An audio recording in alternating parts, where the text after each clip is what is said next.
run a great tennis program with all sorts of programs for 90-year-olds to 3-year-olds, and keeps us very busy. Just try and bring the joy of the game to anybody that we can.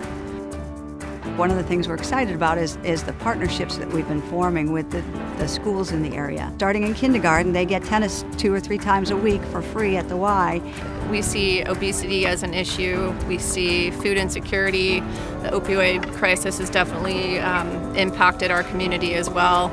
So I think what we see is the importance of us being a presence there weekly, mentoring the kids, being somebody that's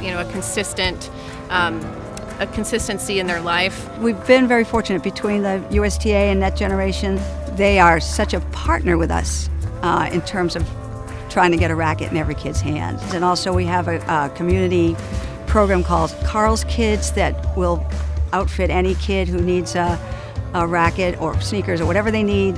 That's huge because you do want to figure out what the hurdles are for people and eliminate those. And I think particularly with kids, it gives them something that they can be very proud of that they do, and we feel like they found a niche at the Y and playing tennis.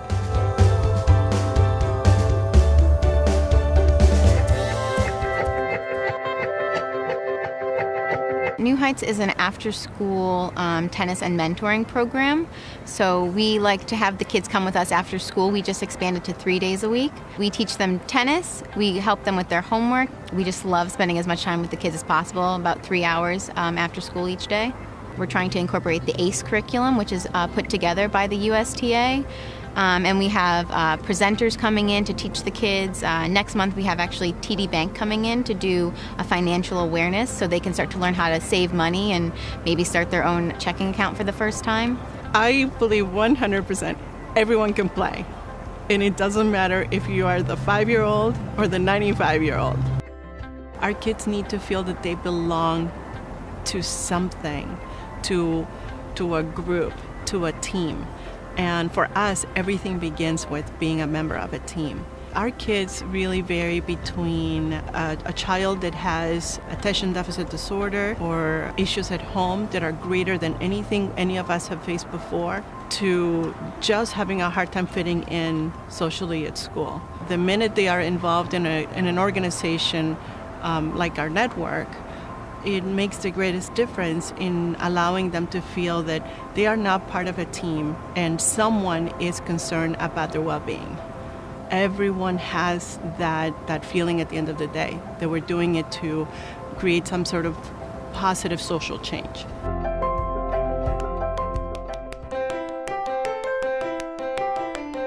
Tennis has taught me a lot of patience, especially teaching the kids. I sometimes have to kind of move backwards and start even at the more basic and simpler levels. With New Heights being not just a tennis program, I'm hoping that obviously the kids will learn to love the sport and learn the history behind the sport of tennis. A JTT coordinator actually does a lot more than you think. I spend a lot of time communicating with the league coordinator, the coaches of the other teams, our parents. We don't have our own facility, so I have to communicate with our facilities coordinator. So I get the matches scheduled, I draft up calendars for the kids, I schedule practices, and I also go beyond that and I actually coach the practices, coach the matches. Some of our kids have trouble getting to the matches, so I also pick some of them up. It's quite a role. It just really helps you grow up to be a better person because you have all these people in your corner helping you achieve whatever your goal is and kind of keeping you on a good path.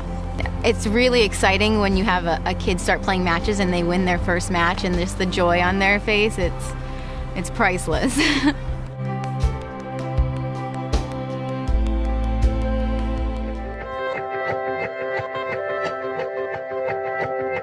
It doesn't really matter how old you are, what your level is, or even if you have some disability. I think the folks at RBC are really good trying to make it adaptive for you, that it could be a successful, a positive thing for you. A lot of people look at tennis as kind of an individual, standalone type of sport, but we try to create with our culture at RBC is kind of a community and kind of a group, kind of a family type of feel.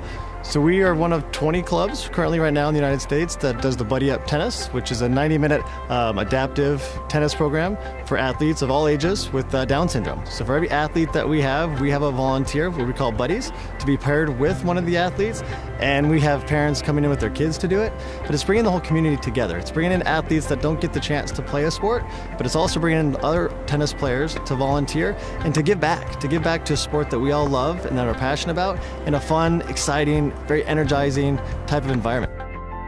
It really is a lifetime sport. I guess when I started, it wasn't that I had any foresight about it being a potentially lifelong sport, but the more I played and the more I saw people who were in their 70s and even in their 80s playing, I realized it's something that you really can continue to enjoy. When I think about tennis, I think first and foremost, it should be fun. It should be something that brings you joy. It should not be something that brings you stress. It should be something that you look forward to doing whenever you get the chance to do it.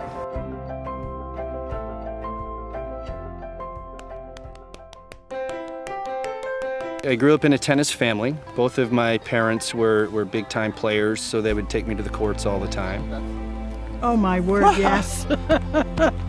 Oh, are you kidding me? My dad gave me a lot of lessons. We played in some tournaments together. My mom was my high school tennis coach. It's just, to me, really fun to compete, maybe win, maybe lose. And it's also taught me a couple life lessons of how to be fair, just have good sportsmanship and everything. For my family, tennis is a lot about certainly growing the game, but also using it as a vehicle to try to find ways to get back to our community. A big part of what we do as a family is we have 2 benefit tournaments that we run every year that, thanks to the generous support of our tennis community, has raised $250,000. To be a part of these tournaments and to raise money for the homeless and to raise money for the food pantries, to see the effect that it has and to know the direct impact, and as a mom, to know that he's learning these lessons and that he will then carry it forward in his life is very powerful. It's a vehicle for making other people aware of some basic issues in life, such as world hunger. There's a lot of really good life lessons playing tennis, and I think we see that in all of our tournaments that we do to help others. Tennis is more than a game, it's a way of life.